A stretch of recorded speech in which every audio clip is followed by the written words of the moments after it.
साला मर्जी तो है के बताते चिनौट ठीक भाई बंटी भाई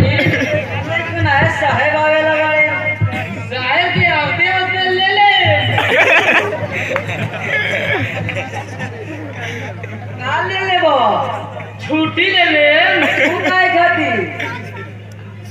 कहनु की हमरा लइका हो खेली ना हां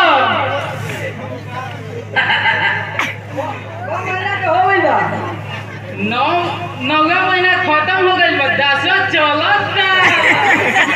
अरे मोटा बा हमरा मेहरानी के लइका 9 महीना पे बोल बा अब तारा मेहरानी के लइका 10 महीना पे होता ना मर दे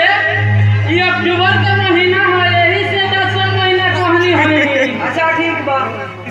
चले देख कल कोर्ट में सुनवाई बा ठीक बा